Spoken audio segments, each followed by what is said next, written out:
তিস্তা মহাপরিকল্পনা চীনের দ্বারা বাস্তবায়ন করতে গেলে আমি ব্যক্তিগতভাবে স্ট্রং ইন্ডিয়া এক ধরনের ফ্যাক্টর দেখি।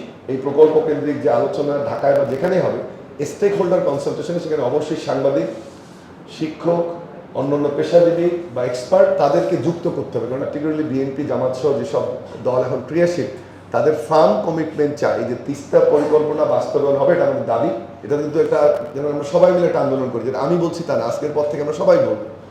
সেটাতে একটা রিকমেন্ডেশন থাকবে আমাদের যে আমাদের অঞ্চলের যারা এক্সপার্ট তাদেরকে ইনভলভ করতে। দীর্ঘদিন পানি নিয়ে কাজ করছে, দীর্ঘদিন কৃষি নিয়ে কাজ করছে, দীর্ঘদিন আমাদের যে সংগঠনগুলো কাজ করছে তাদেরকে ইনভলভ করতে হবে।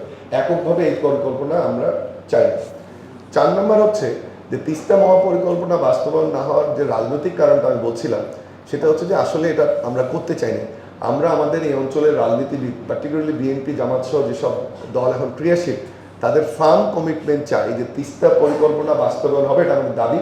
রংপুর বিভাগ বৈষম্য নিরসন আন্দোলন থেকে নিশ্চয়ই আপনাদেরও সবার দাবি, এবং তাদের প্রত্যেকের নির্বাচনী ইস্তেহারে এটা অবশ্যই ইনক্লুড করতে হবে। এটা আমি রংপুর বিভাগ বৈষম্য নিরসন আন্দোলনের পক্ষ থেকে শুধুমাত্র ইনক্লুড করলে হবে না, তিস্তা যেন আমাদের মতো করে বাস্তবায়ন করতে হয় সেটা নিশ্চিত করতে হবে। আমি কিন্তু পানির অংশটা ছেড়ে দিয়েছি, যে আমাদের ট্রেড অফের সাথে সরকার আমাদের ট্রান্সশিপমেন্ট পোর্ট দেওয়ার ক্ষেত্রে ওটা আমরা আশা ছেড়ে দেবো না। ভবিষ্যতে যে কোনো ধরনের ভারতের সাথে দ্বিপাক্ষিক আলোচনায় তিস্তাকে প্রায়োরিটি দিতে হবে বলে এটা একটা দাবি, আমাদের প্রথম অংশে আমরা এটাই প্রধান দাবি। এরপর সেই 4 নম্বর পয়েন্টটাতে যে তিস্তার এই যে আমরা যে প্রকল্পের কথা বলছি, সেখানে যেমন বলা হচ্ছে যে 8 কিলোমিটারকে 1.5 কিলোমিটার করবে, 5 ফিটকে গভীরতাকে 10 ফিট করতে হবে। এখন এটা কিন্তু একটা শর্ট টার্ম স্টাডি হয়েছে, হ্যাঁ, এটা একটা ফিজিবিলিটি স্টাডি, বাট আমরা চাই যে এই স্টাডিগুলো চায়নার সাথে, চায়নার এখন তো আলোচনাটা শুরু হবে, এই নতুন আলোচনায় চায়নার সঙ্গে যেন এই বিষয়গুলো আমরা আনি। এবং সাথে সাথে 5 নম্বর যে বিষয়টি বা 6 নম্বর, সেটা হচ্ছে যে যেহেতু শিল্প হলে দ্রুত রিটার্ন হয়, কৃষির গ্রোথ স্লো বাট কৃষি লং টার্ম।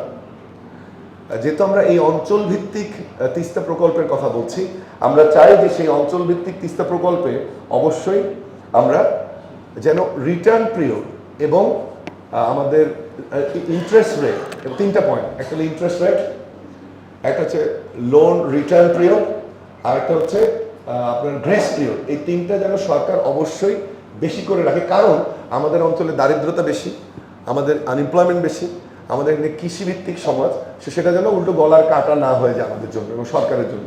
এটা হলো 6 নম্বর রিকমেন্ডেশন। আরেকটা হচ্ছে যে 7 নম্বর যে পয়েন্টটা বলতে চাই, সেটা হচ্ছে যে আমরা যখন তিস্তা নিয়ে যে পলিটিক্যাল বা ঢাকাতে যে আলোচনা হবে, আমরা সবসময় দেখি যে কোনো অঞ্চলের পরিকল্পনাটা ওই ঢাকায় বসে হয়।